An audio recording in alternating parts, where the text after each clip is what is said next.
Sempre tem alguém que tem no bolso da calça a fórmula mágica de como o outro deve tocar a própria vida. Você já notou? Tem gente dizendo o que você tem de comer, o que você tem de ouvir, o que você tem de ler. Outro dia eu vi um influenciador criticar adultos que jogam videogames e leem quadrinhos, por exemplo. Ele dizia algo como o sujeito se arrepender no futuro pelo tempo desperdiçado. E se você mergulhar mais fundo nas bolhas, piora bastante, porque a galera começa a inserir argumento ideológico no negócio e vira uma confusão sem fim. Tem bolha católica aí? Parece um pedaço do hospício. E olha que eu sou católico e não é só no IBGE. Hoje nós vamos fazer duas coisas. Falar brevemente sobre esse problema das bolhas fundamentalistas e passear pela minha trajetória de leitor de quadrinhos, enquanto vou indicando alguns gibis que farão qualquer coach quântico passar raiva.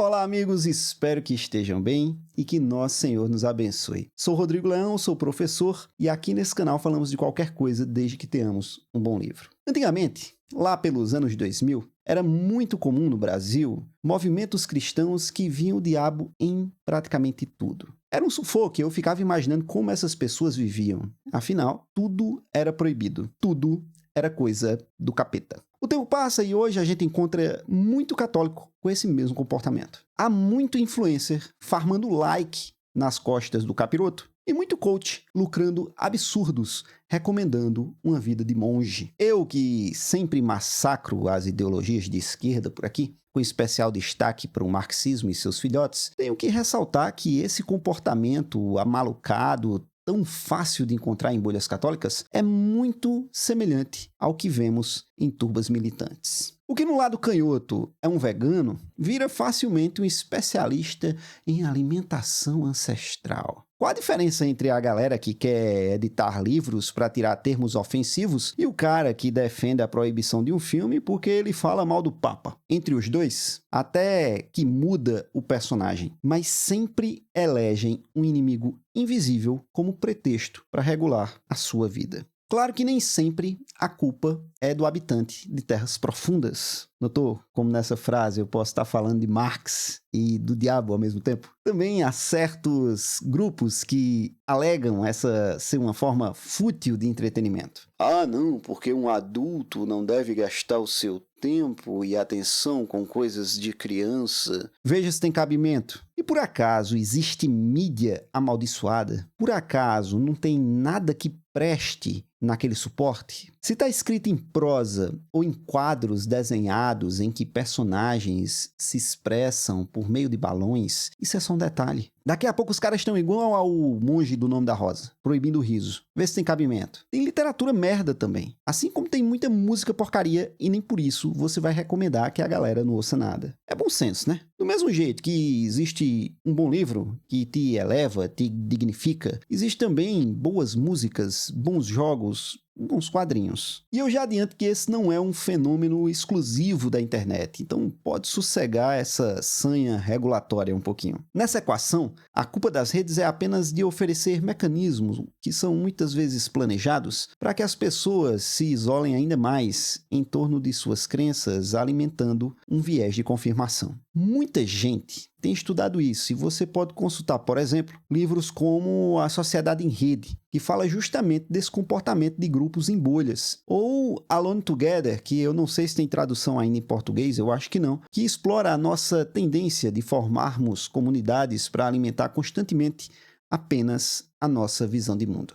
O meu parâmetro para o consumo de literatura, eu deixei claro, ou tentei, nesse vídeo aqui, sobre literatura infantil e educação. Eu acho que não deve existir um índice de livros proibidos, jamais. Porém, cada livro ele tem de estar numa escala de maturidade. Platão ele concorda comigo quando, lá na República, reconhece que algumas obras devem ser reguladas para os mais jovens. São Basílio também, quando ele faz uma brilhante defesa da licitude da literatura pagã. São Basílio, aliás, é exemplo porque é um discurso como o dele que abre espaço dentro da igreja para a utilização e apropriação da cultura clássica pelos primeiros cristãos. Imagine como era o contexto lá naquela época. O pessoal tudo meio assustado ainda com o paganismo, com o que podia, com o que não podia. A galera querendo tocar fogo em Homero. É a ideia dele que vai prevalecer no seio da igreja e perdurar até hoje. Santo Agostinho, um pouco mais tarde, ele vai ressaltar do quanto o problema não está na literatura em si, mas nos olhos que usamos para observá-la. Eu posso, como Santo Agostinho fez na juventude, olhar uma personagem como Dido, da Eneida, e me inspirar positivamente nela, querer imitar o seu comportamento suicida. Porém, posso também olhá-la como um exemplo negativo e ver no seu ato algo a ser rejeitado. O que vai balancear isso é a nossa maturidade. Para muitos, isso vai justificar a necessidade de um professor. Alguém que indique as leituras, que comente as ideias, que faça lições. É algo que eu tento modestamente fazer por aqui, por exemplo. Nesse canal, sempre tentamos olhar para as obras literárias para além da superfície e delas extrair lições que falem sobre o ser humano em sua integridade. Porque é isso que mais aprecio na literatura. E também em qualquer outra forma de arte que eu consumo. Eu faço isso com filmes, com séries, com desenhos, com videogames e também com quadrinhos. A minha trajetória como leitor é indissociável dos quadrinhos. Como muitos brasileiros da minha geração, eu acho que Maurício de Souza pode dizer que ajudou a me alfabetizar. E eu consigo lembrar perfeitamente o marco desse evento. Eu devia ter ali pelos 4 ou 5 anos, porque a primeira vez que eu botei um gibi da Turma da Mônica em minhas mãos foi numa coleção da Coca-Cola. A regra era bem simples: junte tampas e troque pelas revistas. Era um tempo bom. Era simples. Olha que promoção maravilhosa. Eu lembro com detalhe disso, porque para mim isso foi muito importante. Minha mãe, que sempre incentivou o meu vício em gibi, aliás, beijo, manhinha, soube dessa campanha. Aí ela falou com o meu padrinho, que por sua vez tinha uma banca de lanche, para juntar as tampas das Coca-Cola que o povo consumia. O resultado é que em pouco tempo eu tinha tampa suficiente para ter a coleção completa. Aí eu devorei essas revistinhas e hoje não sei nem o que aconteceu com elas. O fato é que eu devo ter lido tanto que as bichinhas se desmancharam. Daí em diante, foi um caminho maravilhoso por essa literatura fútil que as bolhas tanto odeiam. Como diria Zeca Pagodinho, eu sou de origem pobre, daí comprar gibi em banca nunca foi uma opção muito viável. Porém, mais uma vez, eu fui salvo por manhã. Eu sou do interior da Paraíba e aqui tem uma feira clássica. Nessa feira, existiam umas bancas de revista velha. Até hoje eu não sei qual era direito o propósito daquilo, mas sei que não era o único negócio tocado pelos donos. O cara tinha uma banca de outra coisa e no espaço ao lado ele mantinha um tabuleiro imenso, com um monte de revista espalhada. Era uma espécie de sebo, só que um pouco mais em conta, mais popular, mais barato e mais esculhambado também. Todos os sábados, religiosamente, a minha mãe me levava para a feira. Aí, enquanto ela descia para comprar os itens essenciais, eu ficava nessa banca lá, travado, como se o mundo não existisse. Era um monte de gibi sofrido, sabe? Tudo velho mesmo. Muitos faltando página, impossível de encontrar qualquer saga completa. Quando eu encontrava um gibi desses com capa, eu segurava como se tivesse encontrado ouro, mas aquilo era maravilhoso. Por vezes eu ficava lá, aproveitando o momento, só para ler uma coisa ou outra. Mãe descia, voltava, perguntava se eu tinha escolhido. E eu tava lá com 2 revistas já debaixo da mão. Mas dizia que não, que era para poder aproveitar um pouco mais aquilo, conseguir ler mais coisa. E essas coisas que acontecem com a gente, elas são bem difíceis de explicar, né? Até hoje, com tudo que eu consegui, com a possibilidade de comprar o gibi que eu quiser, eu nunca consegui replicar aquele sentimento de pegar 2 gibis surrados e levá-los comigo. Assim, debaixo do braço, folheando enquanto esperava minha mãe terminar, sabe? Voltando no ônibus para casa, lotado, dividindo espaço com os bichos, com os fardos de feijão. Nessa época maravilhosa, eu conheci a base do universo gibizeiro. Não tive acesso a nada por completo, como eu disse, era muito difícil de achar uma série completa, uma saga, mas eu tive vislumbres delas. Eu sabia o que tinha acontecido, ou que tinha acontecido algo importante, porque uma vez ou outra eu pegava um gibi solto que revelava isso. Foi assim que fiquei sabendo que o Homem-Aranha tinha trocado de uniforme, agora estava usando um uniforme preto, e que o danado do uniforme era também um bicho, um alienígena. Eu também fiquei sabendo que tinham quebrado as costas do pobre do Batman e até que tinham matado o Super-Homem. Não que eu tenha conseguido acesso à revista específica desses eventos, mas um número ou outro ele fazia referência e eu ia ligando os pontos e entendendo mais ou menos o que estava acontecendo. Mais tarde, como todo bom menino pobre que vence na vida, eu comecei a juntar o gibi desse tempo em edições para guardar. Aí foi aí que comecei a comprar, por exemplo, aquela coleção da Salvar, que forma uma imagem na lombada, sabe? Negócio brega da bexiga, mas ali tem coisa boa. E por falar em coisa boa, né? O que é que eu classifico como coisa boa nesse campo? Ora, o meu critério ele é a elevação estética ou moral. É só lembrar disso. Por exemplo, tem A Queda de Murdoch. É história de herói. Tem um hominho fantasiado, mas tem um drama tão profundo aqui. Uma história tão boa de redenção, de superação dos limites. Olha, é coisa finíssima. Tudo bem que no final eles cagam tudo colocando um combate maluco, onde aparece o Capitão América. Essas coisas da Marvel. Mas é uma história imperdível. Há também a história do Capitão Marvel, por exemplo, que ele é vencido pelo câncer. Uma alegoria lindíssima.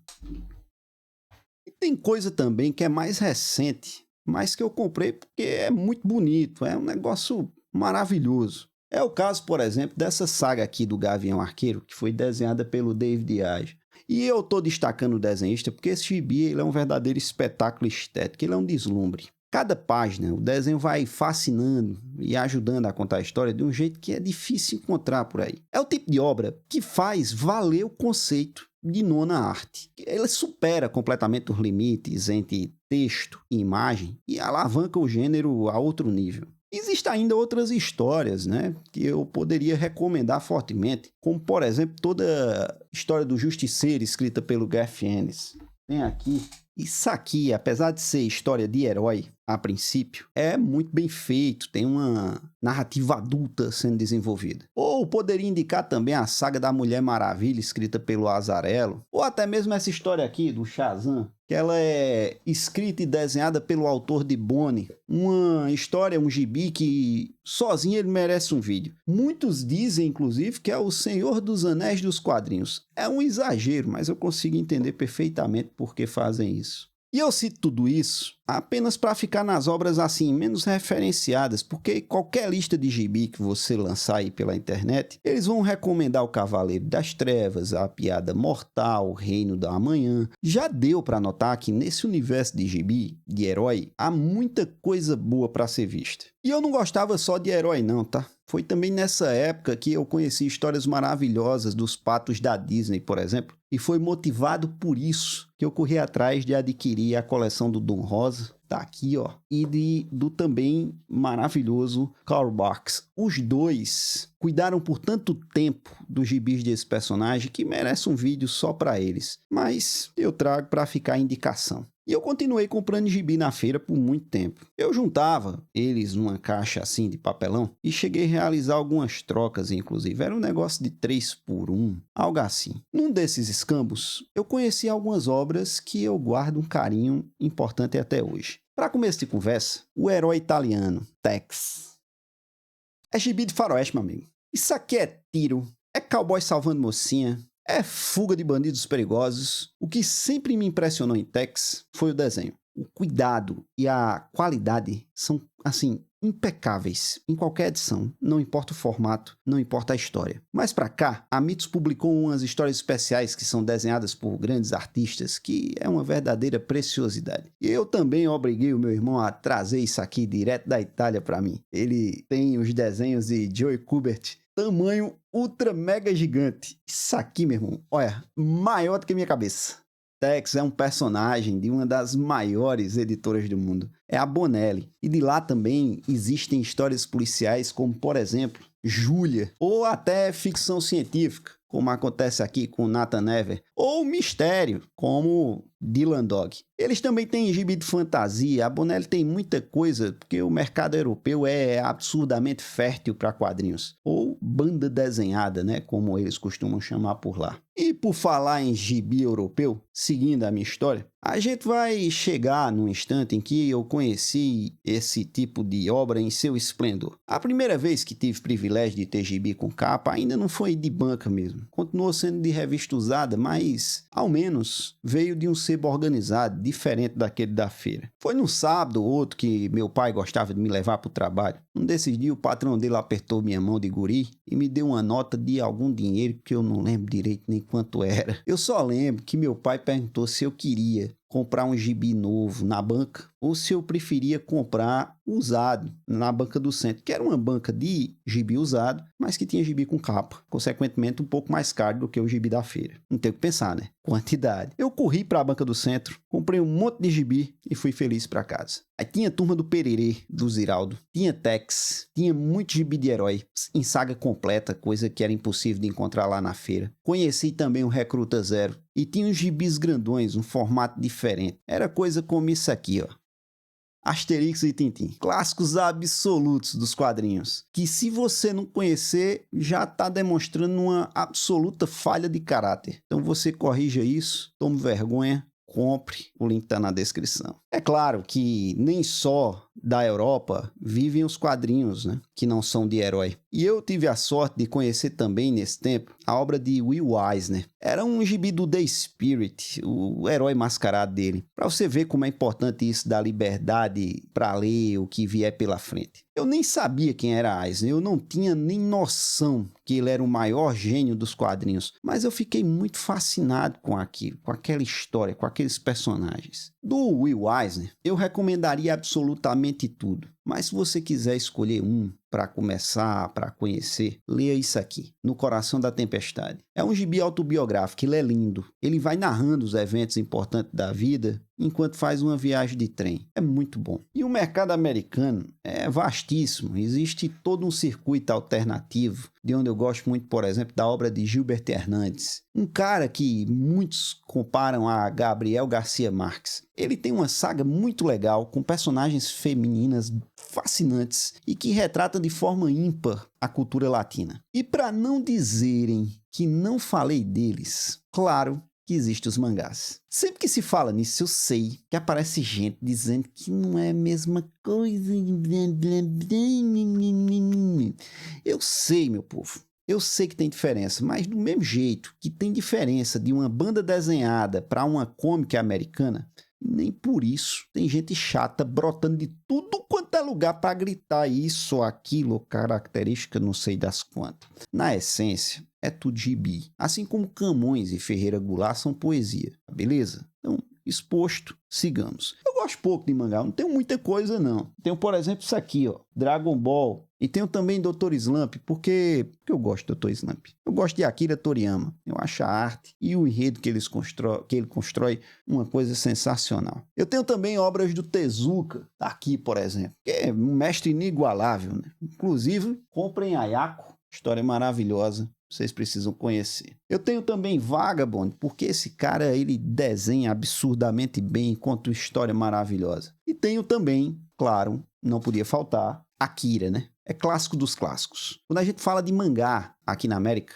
não tem outro. Akira. Isso daqui desbravou caminhos. E por falar em desbravar caminhos, também tem o Lobo Solitário, Ghost in the Shell. Ah, e tem isso aqui. Eu preciso falar disso aqui. Eu não tenho a mínima ideia de como é que pronuncia isso, mas é a história de dois moleques de rua e uma briga lascada desses moleques com a máfia japonesa. É uma história sobre afeto, infância, abandono. Sinceramente, eu não entendo por que isso aqui passa despercebido, porque tão pouca gente fala disso. Tem muito gibi que se eu fosse ficar falando de tudo aqui, eu levaria alguns bons dias e não ia conseguir dar conta. Quadrinhos, eles são parte importante da minha formação. Quem julga de fora e fica cantando regra, dizendo que é apego à infância, só está demonstrando ignorância. Tal qual acontece com os videogames, é natural que não tivéssemos adultos no passado consumindo essas mídias e hoje nós tenhamos isso. A razão é simples e óbvia. Elas começaram a existir recentemente, surgiram praticamente na infância de muita gente. E tanto é que os gêneros amadureceram. Do mesmo modo que os videogames nasceram com navinhas destruindo alienígenas e hoje temos obras magníficas como Red Dead Redemption, os quadrinhos eles também surgem com um cara de capa pulando alto e hoje nos favorece o surgimento de obras profundas capazes de nos elevar e deslumbrar. Aproveitemos os nossos jogos, os nossos gibis e os inteligentinhos que se mordam. É isso, amigos. Eu espero que vocês tenham gostado de mais um vídeo. Até a próxima e que Deus nos abençoe.